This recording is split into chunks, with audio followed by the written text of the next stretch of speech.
Halo teman-teman, kembali lagi di Ruang Ngobrol. Kali ini kombinasi baru ya. Kombinasi baru lagi. Jojo dan Rian. Nah, kali ini kami akan membahas Okinawa. Ini manga yang cukup tebel ya. Tebel banget. Ini bukan novel loh ini, komik loh ini. Komiknya tebel banget. Kelihatannya seperti novel, tapi komik ini. Ini Okinawa, terbitannya Rotasi Books. Ini kalau nggak salah baru terbit sekitar beberapa bulan yang lalu. Sebelum video ini diambil. Ini karyanya Susumu Higa. Dan ternyata ini adalah komik kompilasi dari kompilasi. Iya betul. Kompilasi dari kompilasi, betul. Iya. Jadi dulu kan ternyata ada dua judul kompilasi yang udah pernah rilis di tahun yang cukup jauh juga ya ternyata. Jauh ternyata. Yang Sword of Sen sama Mabui ya. Yang pertama itu judulnya Sword of Sen. Aku lupa judul Jepangnya apa, tapi judul bahasa Indonesianya itu adalah Tsunanoken. Ya, judul Indonesianya adalah Pedang Pasir. Itu kok nggak salah rilis tahun 95 kalau nggak salah. Terus kompilasi yang kedua itu judulnya adalah Mabui. Itu rilis tahun 2006 ya kalau nggak salah. 2005-2006 gitu. Lupa juga ya, tapi udah lama juga. Yang jelas udah lama banget gitu. Dan kali ini dua buku itu dikombinasikan menjadi satu judul yang utuh dan namanya Okinawa. Tuh. Gitu. Nah, dua kombinasi itu ternyata ngasih perspektif yang menarik juga ya terhadap Okinawa Rian.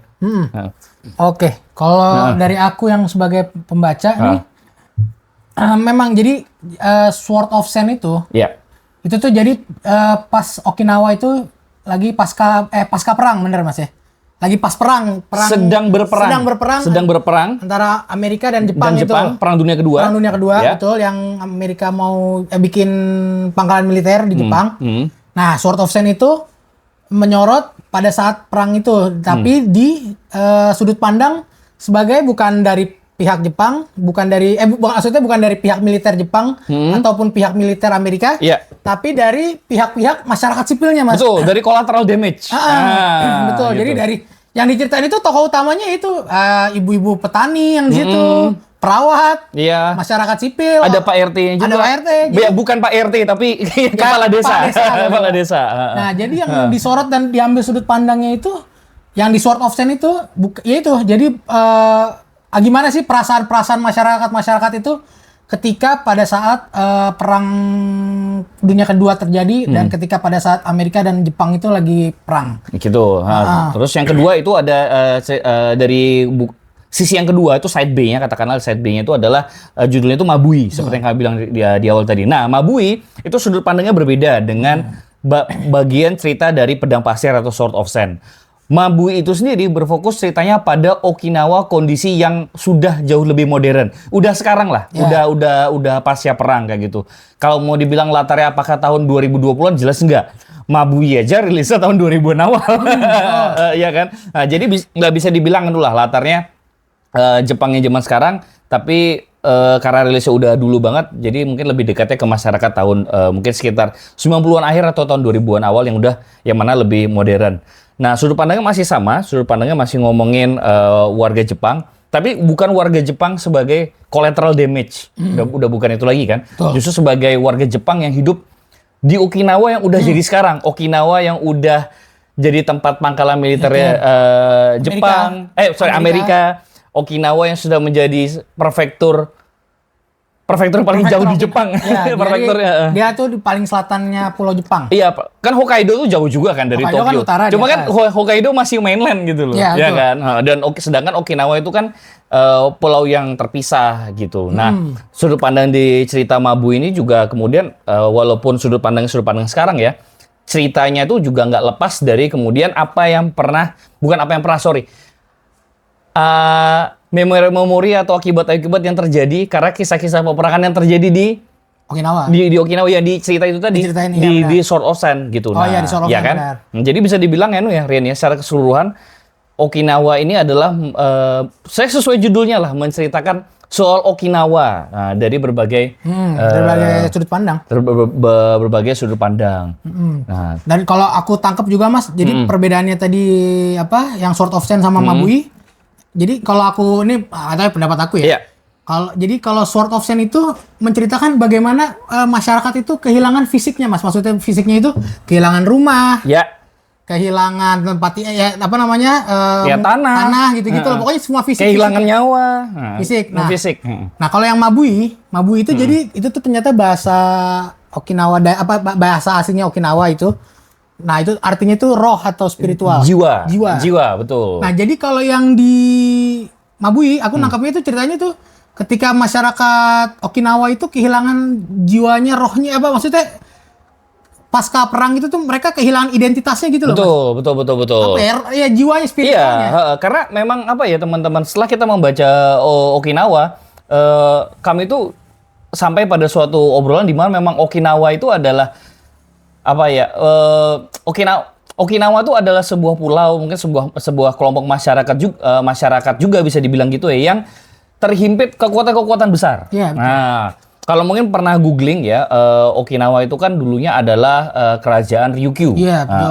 Jadi Itu bagian dari kekaisaran Cina kalau nggak salah ya. Gitu. Kemudian dia diambil paksa oleh shogunate Jepang kayak gitu, dan ketika era samurai berakhir dengan bangkitnya restorasi Meiji, itu kemudian Pulau Ryukyu ini kemudian dijadikan prefektur Okinawa, bagian dari pemerintahan Jepang. Sudah jadi pemerintahan Jepang, ternyata nggak begitu dilirik karena jauh. Walaupun jauh, tapi dia strategis. Strategis betul. Lokasi strategis ini kemudian menjadi medan pertempuran Perang Dunia Kedua yang berdarah-darah. Diperebutkan oleh Jepang dan Amerika sampai kemudian dicaplok lagi oleh Amerika untuk karena mereka memenangkan perang kan. Betul. Lalu akhirnya dikembalikan lagi ke Jepang gitu. Jadi wajar gitu kalau kemudian Rian tuh sampai ke kesimpulan bahwa di cerita Mabui, orang-orang Okinawa itu ya bisa dibilang kehilangan jiwanya, identitasnya gitu, karena mereka memang sudah terombang-ambing kekuatan besar lah ya. Dua kekuatan besar. Bahkan yang militer Jepangnya pun juga di sini diceritakan sebetulnya. Iya. Jadi di sini nggak diceritakan itu nggak memihak ya, nggak memihak pihak militer Amerika maupun Jepang. Yeah. Jadi di sini diceritakan ya ada tentara Jepang yang jahat juga, ada yang baik juga, Amerika pun juga begitu sama. Yeah. Nah, tapi maksudku yang aku baca pun beberapa ternyata memang Okinawa itu bahkan dari pihak militer Jepang pun kadang juga suka nggak dibantu, Mas. Memang. Memang benar-benar kesian. Iya. Nah, dari sudut kita mulai dari Sword of Sen dulu ya, cerita bagian pedang pasir, yaitu selama Perang Dunia Kedua kayak gitu. Nah, dari situ juga walaupun angle utama itu adalah rakyat biasa yang menjadi collateral damage, angle bahasan itu juga beragam gitu. Kita di sini ngelihat gimana kemudian warga itu sebenarnya nggak begitu suka dan setuju gitu dengan apa yang dilakukan oleh militer Jepang. Kenapa? Karena pertama, datang maksa. Terus yang kedua, warga juga khawatir. Nanti kan pasti akan jadi korban jiwa. Terus yang ketiga, ya kita tahu lah semangat Bushido-nya tentara Jepang pada saat itu. Ya, do or die. Tapi kan warganya kayak, do or die, kami itu kenapa kami diseret ke pertempuran ini? Mereka gitu. padahal masyarakat Okinawa tuh nggak mau sebetulnya. Nggak mau kayak gitu loh, nggak ada hubungannya dengan semua ini gitu. Udahlah hidup tenang. Iya betul. Tahu-tahu tiba-tiba tentara Jepang datang, kita harus mengamankan pulau ini. Dan dipaksa. Kalian lebih baik bunuh diri dibanding dibunuh oleh tentara Amerika. Iya gitu, kayak doktrin semangat Bushido-nya perang tentara Jepang tahun segitu ya. Betul. Ya, dan sekali warga itu nggak mau karena ya kami bukan tidak mau mendukung Jepang atau gimana ya, memang kami tuh nggak ada hubungannya dengan semua ini gitu. Iya betul. Gitu. Dan ada juga ya sudut pandang kita melihat sudut pandang warga melihat tentara Amerika yang datang. Betul. Ya walaupun ternyata tidak semengerikan yang digembor-gemborkan tentara Jepang, ternyata ya mereka ya dirugikan juga kan sama tentara Amerika. Betul. Ya kan, jadi kan ini kan ujungnya kan sebetulnya ya pas Amerika menang itu kan tahun 45 itu ya betul kan. Pokoknya militer Amerika itu masih ada sampai di tahun 72 kalau nggak salah. Di Okinawa. Jadi dari 45 sampai tahun 72 pun itu masih kewenangannya Amerika. Jadi baru dilepas di tahun 72 itu Mas untuk ke Jepang lagi. Iya gitu. Nah, makanya penduduk Okinawa itu benar-benar udah percampuran budayanya banget, benar-benar udah nggak ada identitasnya, udah banyak ini, bahkan kalau nggak salah yang aku baca pun penduduk Okinawa itu justru paling bisa bahasa Inggris Mas dibanding penduduk Jepang yang lain. Sepakat. Benar, Karena itu memang benar. kolonisasinya itu lebih lama di Amerika.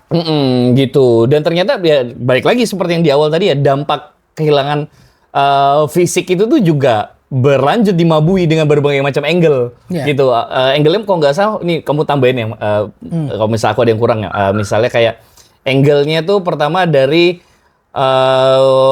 pilot pesawat Jepang yang pesawatnya jatuh di kebun. Apalagi angle-nya? Angle-nya itu yang tadi aku bilang, tentara Amerikanya jadi turis akhirnya. Tentara Amerikanya jadi turis. Terus mantan veteran Perang Dunia Kedua yang balik lagi. Ya. Karena ternyata dia betah. Iya, betah.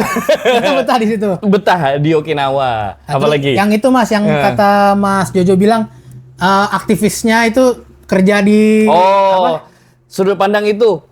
Warga negara Jepang yang kerja buat pangkalan Amerika. Pangkalan Amerika dan pangkalan Jepang kalau nggak salah. Gimana Mas? Dia kerja buat pangkalan Amerika. Tapi ternyata dia itu masih berkeluarga dan bersaudara dengan warga lokal yang ngedemo pangkalannya gitu. Jadi di situ diceritakan juga lah tuh. Mereka saling mendukung aja Iya, sebenarnya. terus cerita soal tuan tanah yang kaya raya gara-gara tanahnya dibeli Amerika. Betul, banyak sih sebenarnya. Pokoknya sudut pandangnya benar-benar udah masyarakat sipilnya. Iya, sama seniman. Iya, seniman ada. Ini bahkan ada yang agak sedikit mistis ya. Gimana kemudian tanah itu tuh tanah yang dijadikan tembikar oleh seniman itu ternyata punya memori terkait perang zaman dulu. Nah, kayak Itu gitu. pokoknya di Mabui itu memang ternyata Pulau Okinawa tuh memang spiritualnya itu ternyata kental ya. Sebenarnya mirip-mirip di Indonesia juga Mas ya. Iya sih. Lore-lore-nya itu. Lore-nya juga kuat. Ternyata kuat untuk mistis, kisah-kisah mistisnya itu di sini kuat. Dan disampaikan juga dengan cara-caranya cukup mistis gitu. Iya, betul. Agak kayak sampai misalnya ada yang sampai apa ya? Bisa dikasih vision, bisa ngelihat. Ya. Bahkan ada yang jadi gila gara-gara Kan di sini juga diceritakan ada dukun di sini juga kan, ya ada dukun. ada dukunnya. Nanti akan aku coba bahas ya di akhir karena nanti akan membahas glosariumnya juga. Gitu. Jadi memang sudut pandangnya beragam, dan ini juga jujur aku senang sih baca ini karena aku tuh jadi ngerti gitu bahwa Okinawa tuh ternyata memang sejatinya bukan bagian dari Jepang. Betul. Aslinya gitu. Ya memang ya mereka tuh terhimpit kekuatan besar aja dan mau nggak mau terseret arus sejarah dan menjadi Okinawa yang sekarang. Kamu cerita favoritmu yang mana soal Okinawa? Kalau aku yang di Sword of Sense sih Mas, yang itu yang jadi ada cerita kisah ibu dan anak itu pada saat perang itu, jadi ibunya mengorbankan dirinya akhirnya untuk anaknya tetap selamat. Ibunya kalau nggak salah dia di dalam gua gitu. Nah jadi pokoknya udah semua dibom gitu, tinggal sisa di dalam gua, tinggal ibu dan anak. Nah itu akhirnya ibunya mengorbankan diri, udah anaknya ikut tentara, kalau nggak salah ikut tentara Jepang aja udah. Karena di saat itu lagi mau dibunuh tuh masyarakat sipilnya. Nah akhirnya udah anaknya yang diselamatin, ibunya berkorban di dalam gua gitu. Oh ya. Kalau aku favoritku yang aku bilang tadi itu teman-teman. Cerita itu loh warga Jepang yang kerja di pangkalan Amerika. Nah, jadi ternyata apa ya? Caranya orang tentara Amerika mencaplok tanah yang di Okinawa itu kan ya tidak menyenangkan lah. Termasuk juga cara pengelolaannya. Karena walaupun ibaratnya tadi kita juga bilang ya, ada banyak pihak yang sebenarnya secara finansial tuh diuntungkan dengan keberadaan pangkalan-pangkalan Amerika. Cuma gimana ya tidur dengan tempat parkir pesawat tempur itu kan berisik.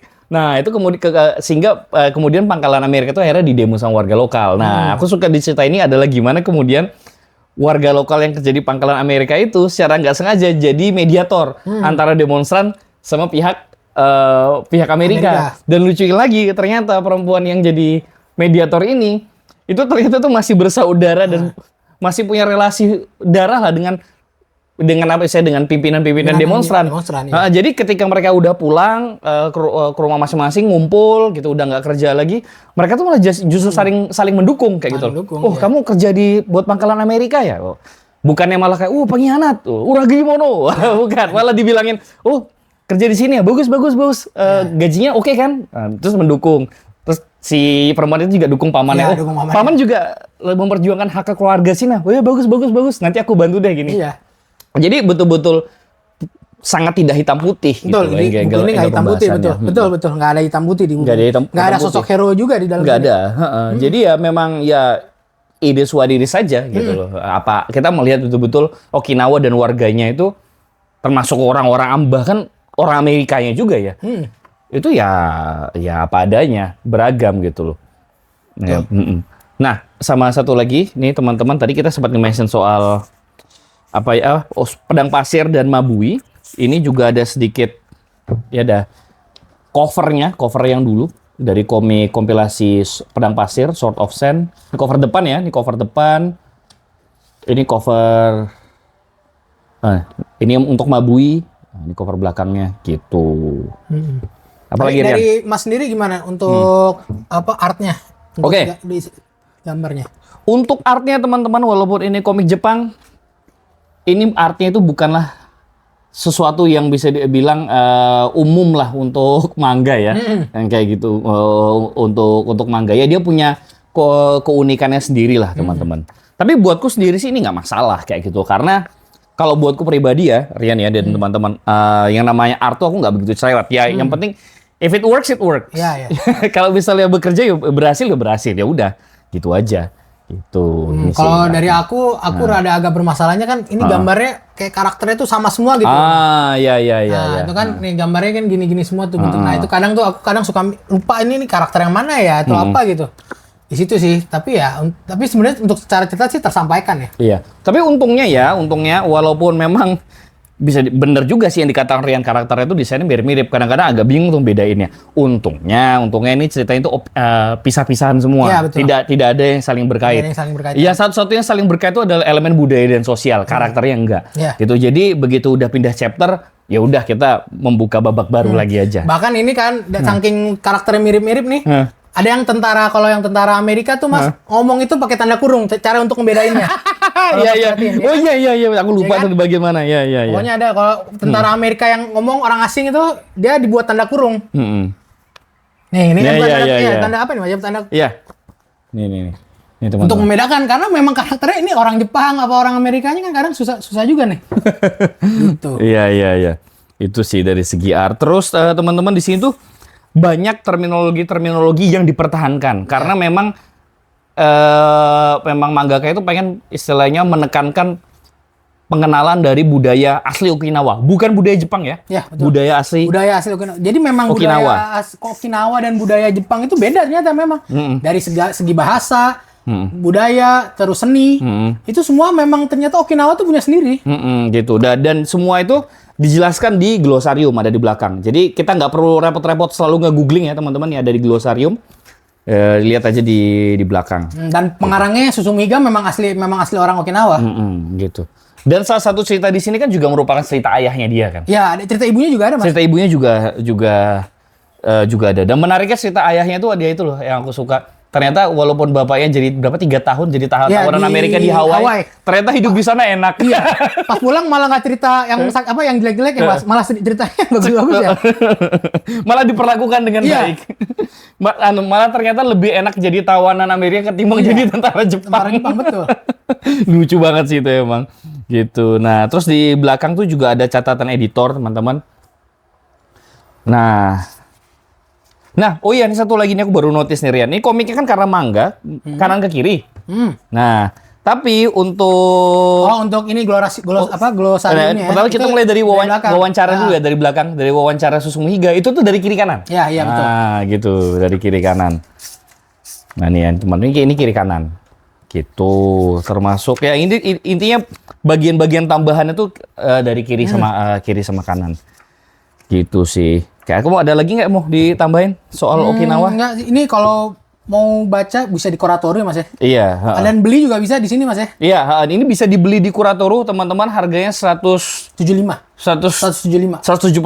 Nanti silakan langsung aja cek di marketplace atau bisa langsung datang ke Kuratoru dan mau baca dulu dan membeli dan juga membeli Okinawa. Gitu. Nah, itu aja teman-teman, ini kami rasa cocok banget nih buat teman-teman yang suka historical fiction ini ya, suka sejarah, suka slice of life. Jadi ini bukan cerita tentang perang ya Mas ya? Bukan. perang itu hanya permukaannya aja. Iya, perang itu hanya latar belakang saja. Latar belakangnya aja, betul. Jadi Karena tentang slice of life lah sebenarnya. karena kalau kita ngomongin Okinawa yang udah modern, nggak bisa tuh tidak membahas Perang Dunia Kedua. Iya, betul. Gitu. Oke, itu aja teman-teman. Kalau mau ngobrol-ngobrol langsung aja tulis di kolom komentar. Jangan lupa share, like, dan juga subscribe. Oke. Oke, itu aja. Sampai jumpa di obrolan komik Jepang berikutnya. Makasih teman-teman. Oke, bye.